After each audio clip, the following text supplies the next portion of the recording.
Happy Sabbath. She just jumps up herself right on up here. I just love it.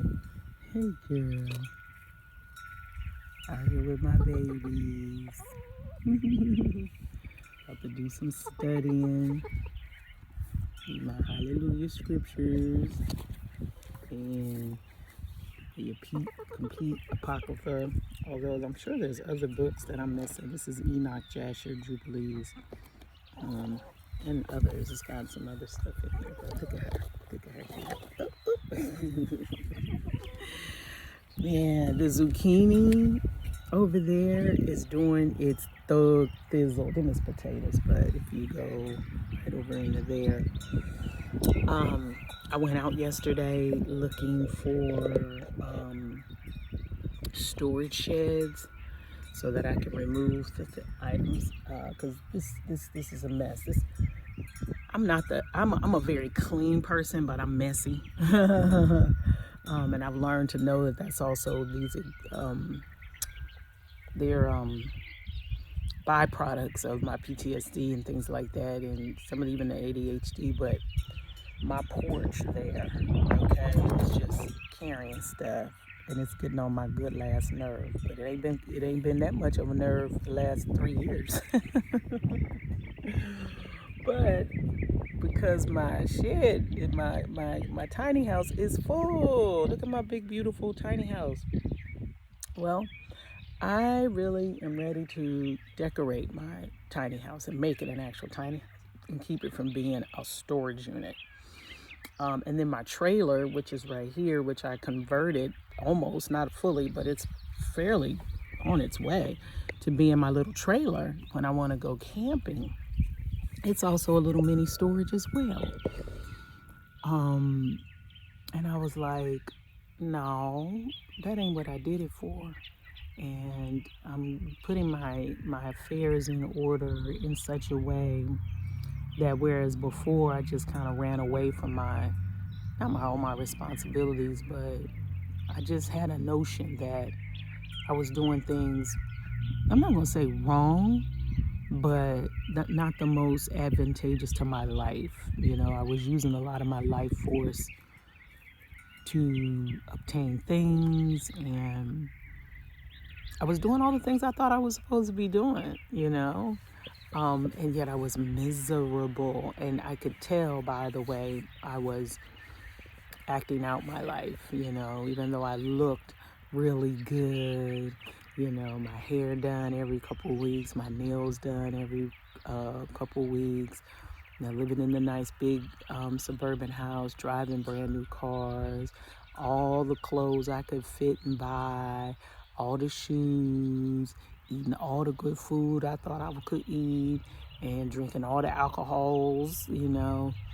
I thought I was nourishing myself, and I guess in a way I was nourishing some portion of myself, but it wasn't the truest reality of who I really, really, really have grown to be. It was 100% who I was at that time. But also I was under still a lot of falsehoods and delusions about reality.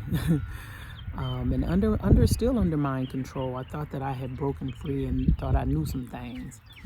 And, you know, life will show you how much you don't know.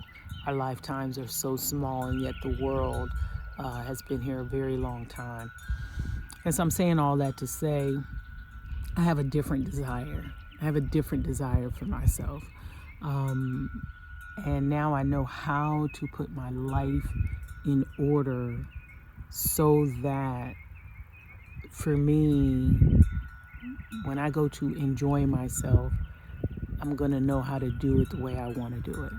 You know, like I'm going to take my trailer and I want to go to the mountains, you know, I want to go to different places. I love to camp.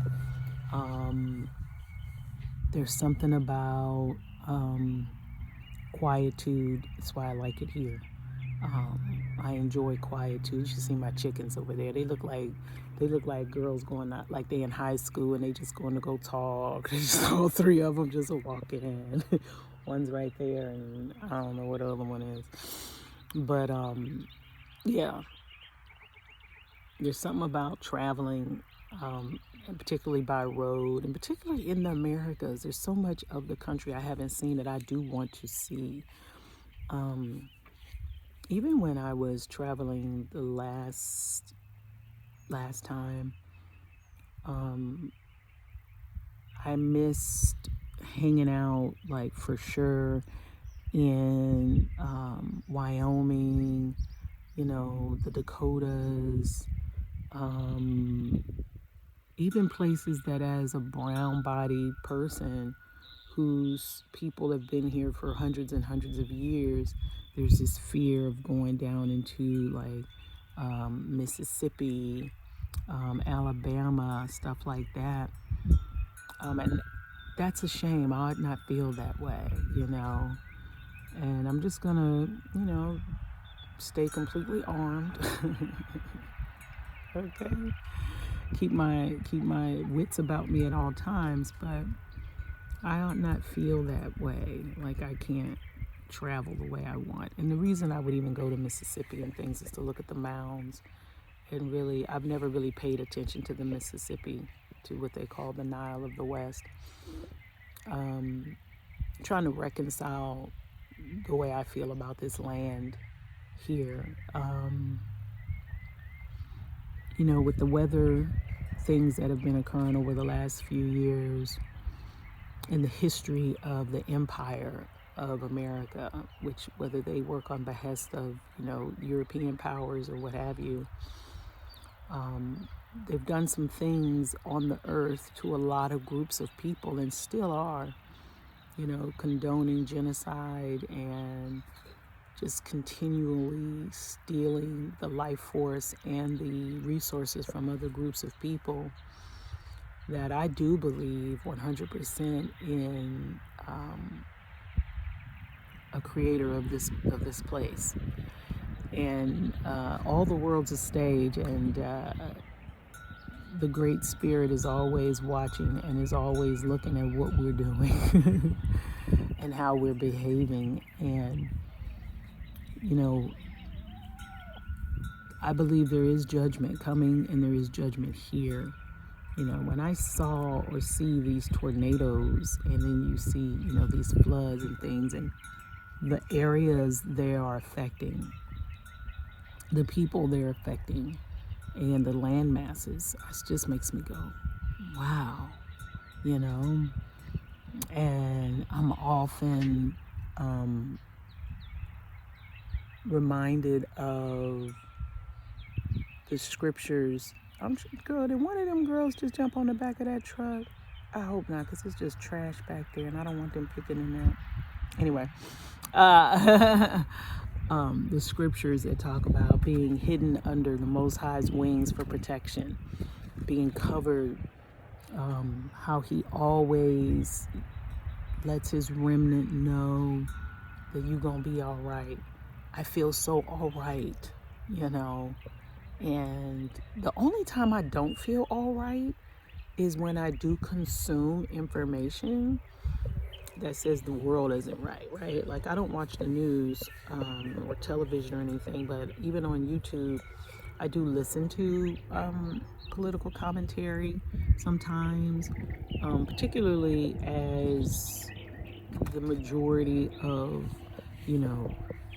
Caucasian men in particular are starting to recognize that this machine that they have been taught is all about them and loves them so much, and they're the best thing since sliced bread, and they're so free, is realizing that their government is corrupt. The people that run it is corrupt, and when they get to digging beyond that and realizing they stole everything that they haven't created anything except chaos, and they've done it in the name of them, right? And now they're starting to fight back and say, in my name, I don't want you to do this. These are bad things, and they're having bad results. I believe it's a result of the mind control wearing off, and that everything has a time, everything has a season. So for me personally, once you get into the Freemasonry and how they work and black and white checkerboard, their whole thing about moving people into this thing called races is just a mind F. It's mind control. In the past, we never did that. Nobody cares. The Most High wanted Yasharel, Israel, Yasharel, not them people over there, to stay separate in all ways and stop and not to mix with others. And he did that because the other nations, I'm looking at this bird, he's beautiful flying, but also I'm trying to make sure he don't try and bother my chickens, but he is having a ball, girl. Y'all should see him. He got his wings extended and he is just doing it. Oh, he looked like a big kite.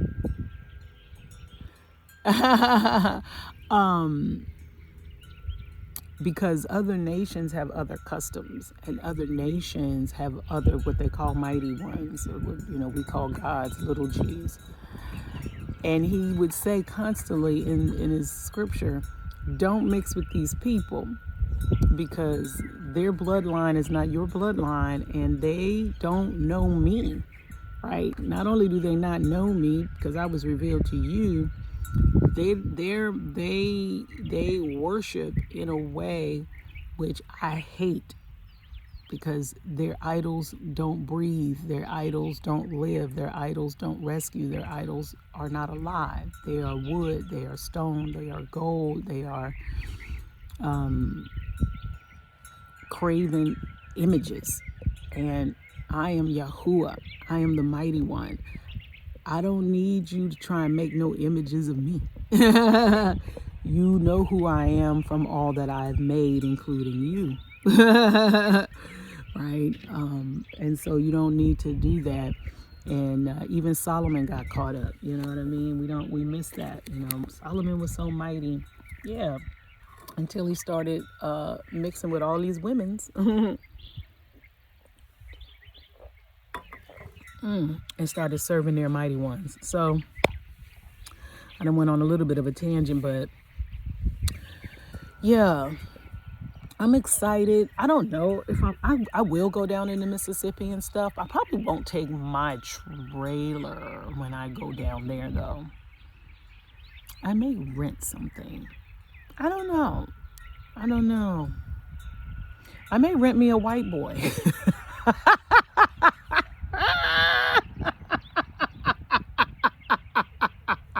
Okay. I may rent me a white boy. Take it with me, okay? Woo-wee. I know there's a lot of black people down in Mississippi. But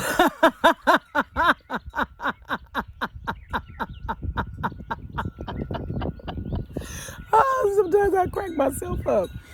But for the purposes of asking a lot of questions and trying to get to the root of,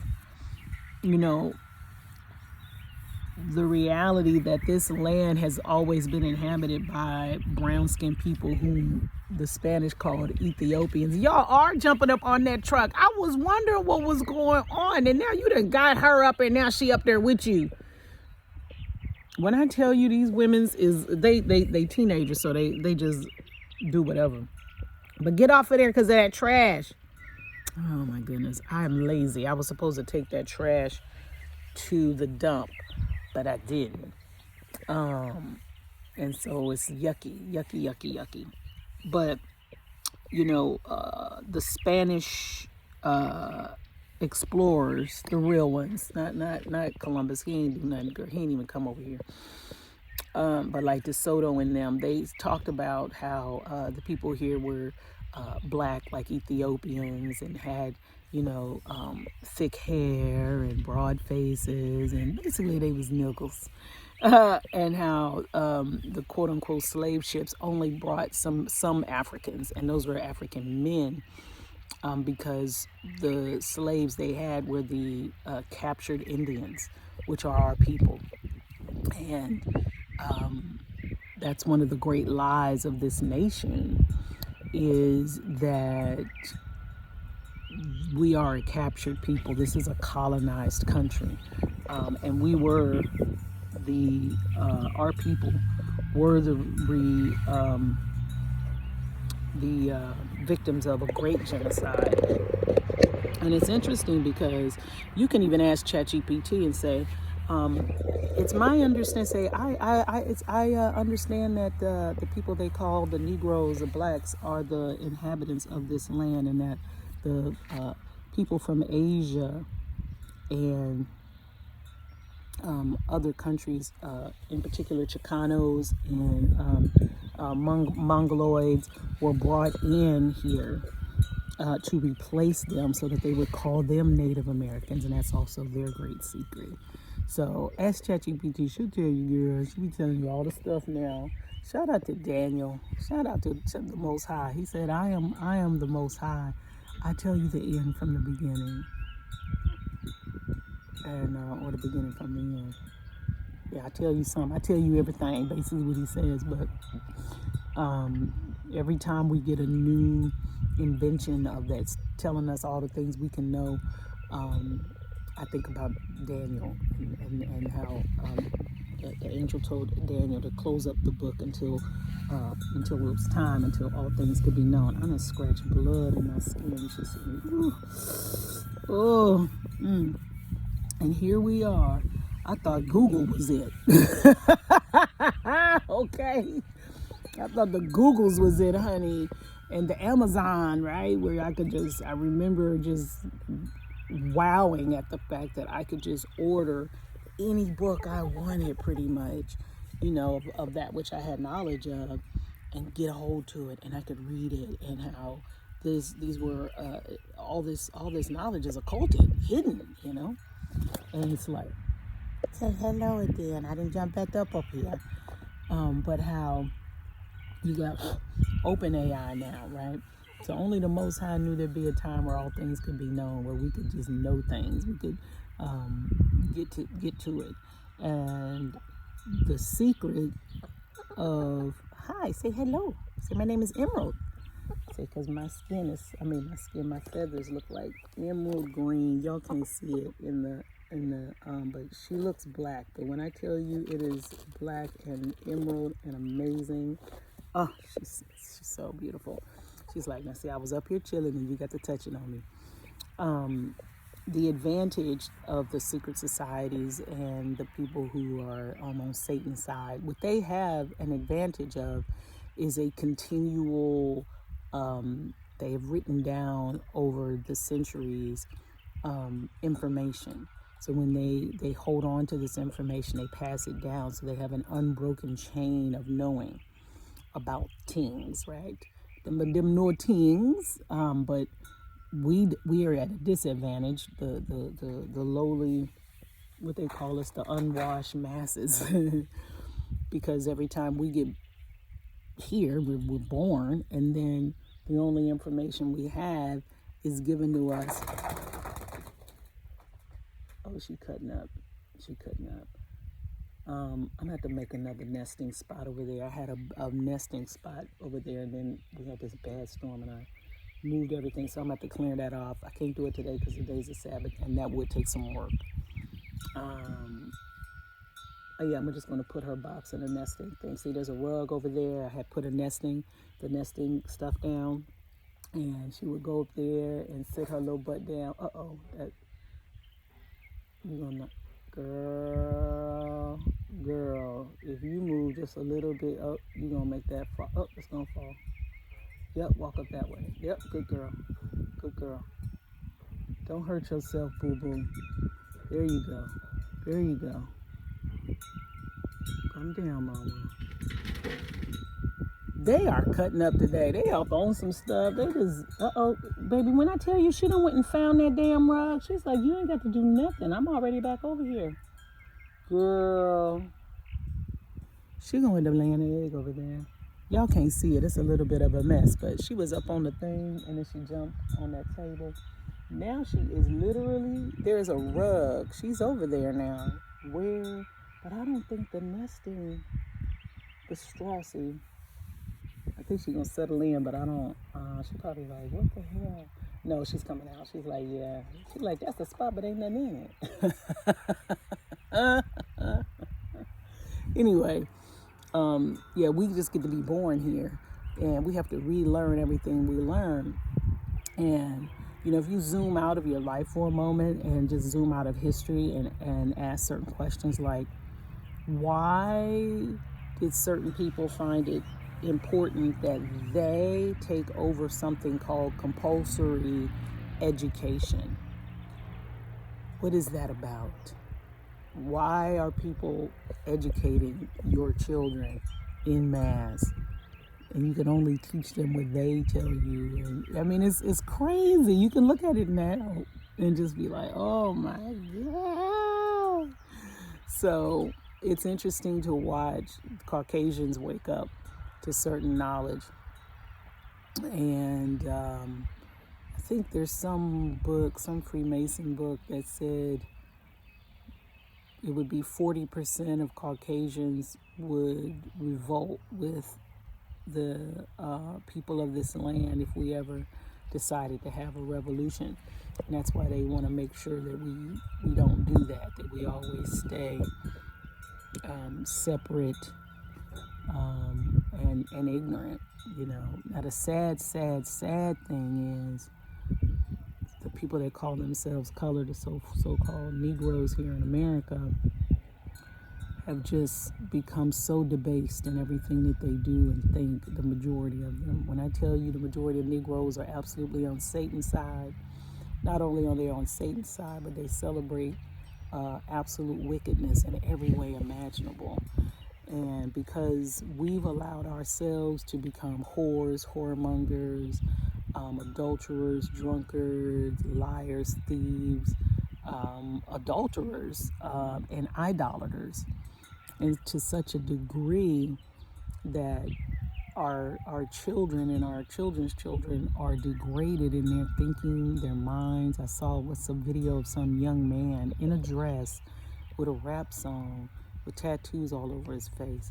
He's singing and dancing, and some girl, some video girl with a rifle is sticking in his mouth like it's a penis. And I was like, now how y'all do that? How'd y'all even, like, what? If that ain't demonic, I don't know what is. But again, we are the people who love to hoop and holler about this God we say we know, but we are serving a whole different entity. And then we act ridiculous, like we don't know what's going on. There's no reason for us to act ignorant because it's all in here. Right? Let me see. I started the book from the beginning, and I'm in Ezekiel now. And Ezekiel says right here, I'm just going to stop. This is where I'm at, chapter 5, verse 5. Thus said the Adon, Yahuwah. This is Yahushalayim, Jerusalem, which I have placed in the midst of the Gentiles, with the lands all around her. But she rebelled against my right ruling, doing wickedness more than the Gentiles, and my laws more than the lands all around her. For they have rejected my right rulings, and they have not walked in my laws. Verse 7, therefore thus said the Adon, Yahuwah, because you have rebelled more than the Gentiles all around you, and have not walked in my laws, nor done my right rulings, nor even done according to the right rulings of the Gentiles all around you. Now, you got to be a dirty something. Therefore thus said the Adon, Yahuwah, look, I myself am against you, and shall execute judgments in your midst before the eyes of the Gentiles. And I shall do among you what I have never done, and the like of which I never do again, because of all your abominations. That's all the way down to verse 9. You see what I'm saying? Verse 10, therefore fathers are going to eat their sons in your midst, and sons eat their fathers. And I shall execute judgments among you, and scatter all your remnant to all the winds. Verse 10, and that was verse 10. Now, verse 11, therefore, as I live, declares the Adon Yahuwah, because you have defiled my temple with all of your filthiness and all of your abominations. Therefore, I also withdraw, and my eyes shall not pardon, nor shall I spare. Yeah. Verse 14, and I shall make you a waste and a reproach among the Gentiles that are all around you, before the eyes of all who pass by. Verse 15, and it shall be a reproach, an object of scorn, a warning, and an astonishment to the Gentiles that are all around you, when I execute judgments among you in displeasure, and in wrath, and in heated chastisements.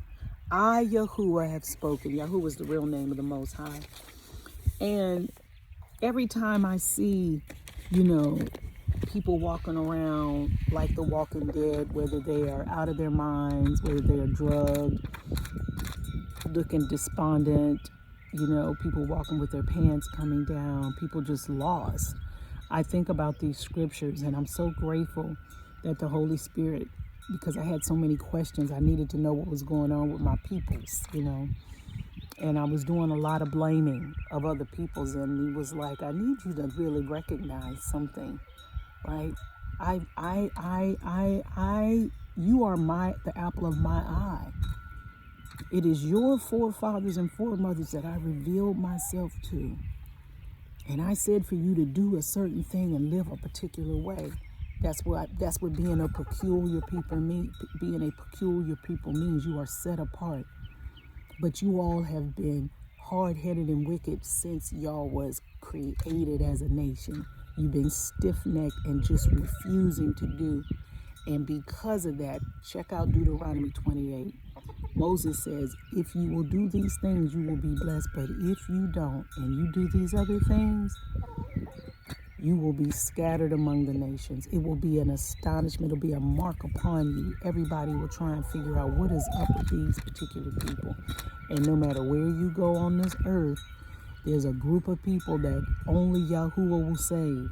Meaning, can't nothing, your organization and you trying to do right, nobody can save you. Nobody can get you out of this predicament, because you put yourself into it by being disobedient to the Most High. And don't get me wrong, they did a great switcheroo, right? Because the evil one, he deceived the whole world. But we like to ignorant, like they ain't got nothing to do with us. You got organized religion, which is of the devil. You've got every form of it is straight from Satan. Even that thing they call Christianity, that is not the original, the way. That is not the way of the Torah at all. And then you got these other group of people that created another religion where they somewhere else, child. They talking about, they got the Talmud, and they everywhere we go, we just won't read this one book and do what it says, which is my people that are called by my name, if they would humble themselves and turn away from wickedness, turn away from sin, and turn to me and cry out to me, their creator, I will heal their land. I will save them. And all my life I've known that I was a part of something. I know now that that's a part of that remnant, that wanting to know. If you seek, that's why he says, if you seek me, I will be found. If you seek, if you really are seeking, you're going to find. Knock, and the door will be open. You see what I'm saying? Seek ye first the kingdom of God, and all these things will be added unto you. So many people are not truly seeking the Most High. In order to seek the Most High, you have to be willing to let go of everything else you think you know. Let go of all the doctrines of men, whatever the in crowd is doing. Be willing to go against your own brainwashing and your own indoctrination that you have probably received from people who are sold out to Satan, right? We've been taught to worship, Martin Luther King and Malcolm X and, all these people. These people were sellouts. These people were Freemasons. These people were raised up by the enemy of the people, by the colonizers, by those who stole a land, stole a people, stole a heritage, stole an inheritance. And it's all good. I mean, it's in the book.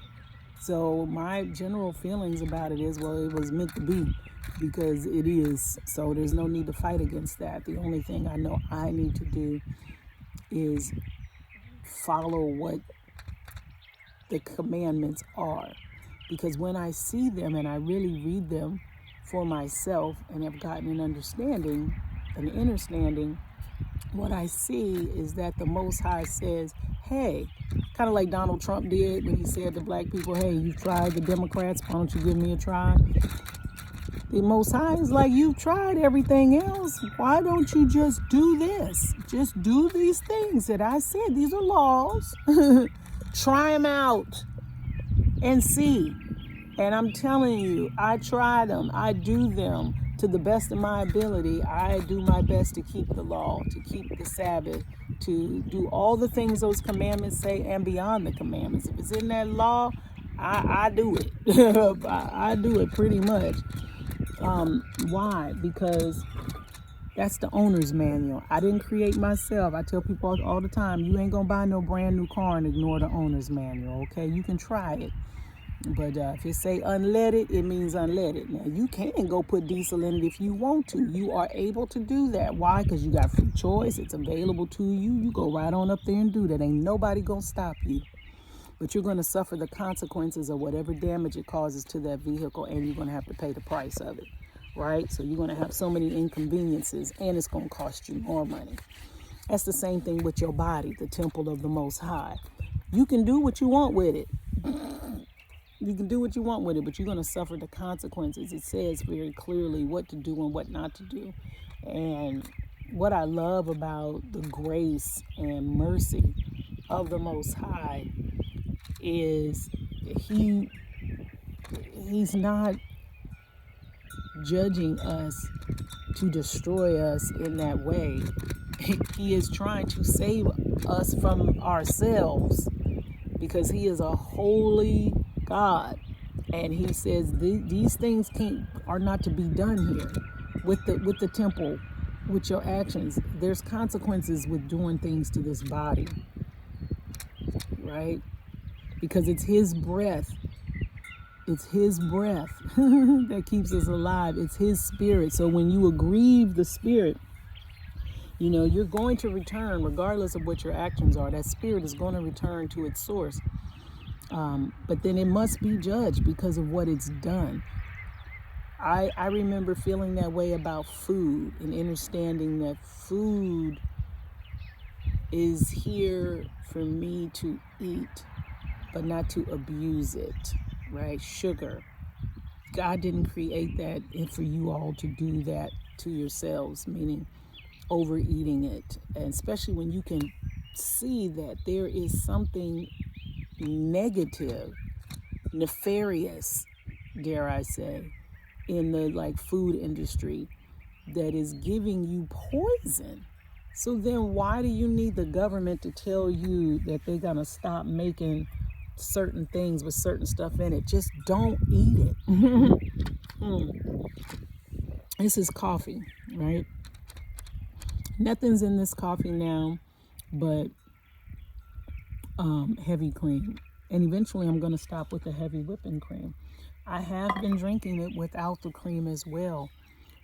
But my point is, that is an amazement to me and my taste buds, because there's no way you could have told me that I'd be able to drink coffee black and still enjoy it. I would have just not drank it. My coffee had to be sweet, it had to be light, and all these things. Like all the things that I've given up over my lifetime, it's an amazement, because of course at one time I would have just fought you over how I had that. You don't have to have anything.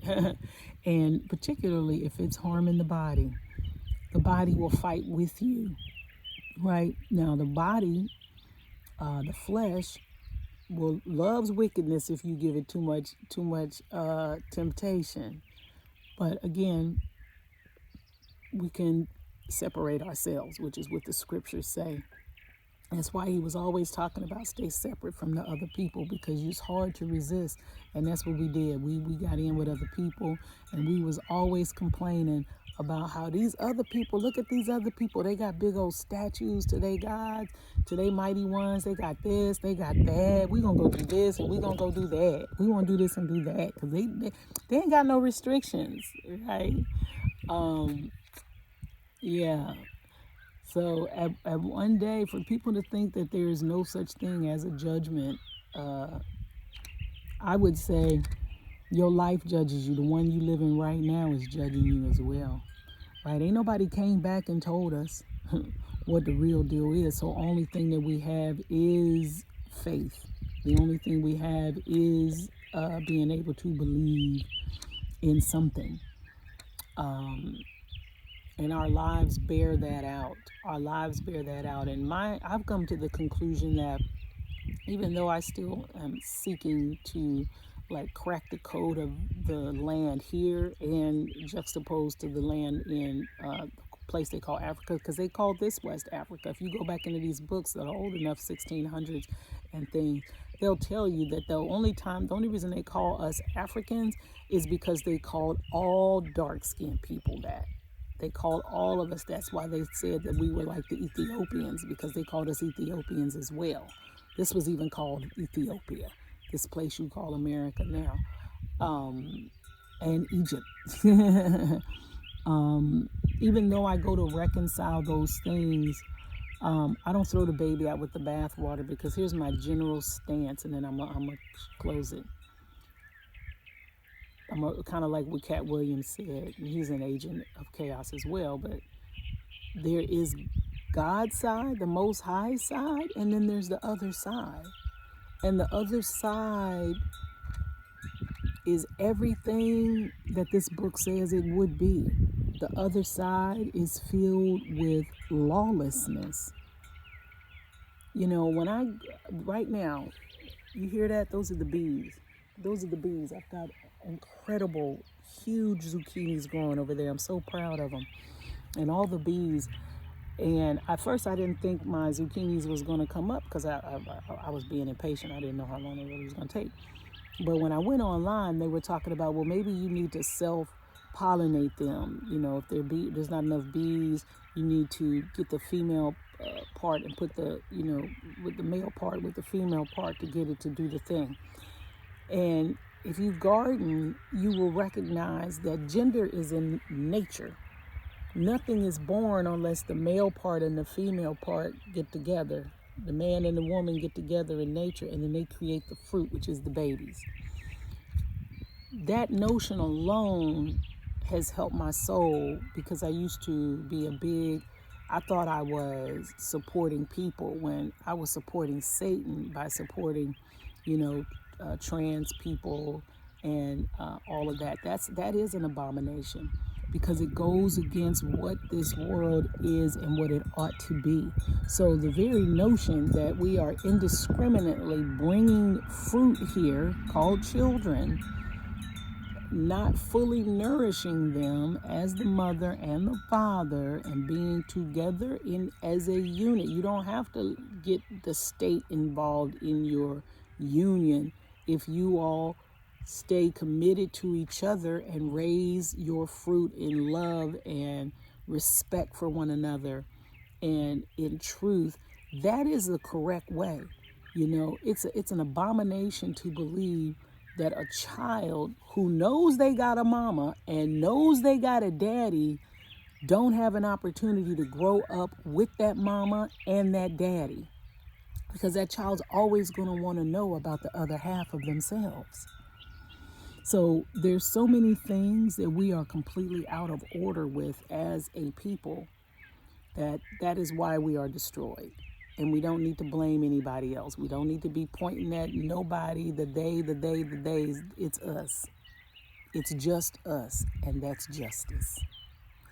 So I love you. That's my little talk. Thank you for coming to my TED Talk here from the land, me and the chickens and the fruits and the things. And yeah, I just had a nice little rambling on the Sabbath. read the laws and try and align yourself and watch your life change in beautiful, magnificent ways. The Most High loves you and He wants you to be obedient. All right. Ciao. Shalom.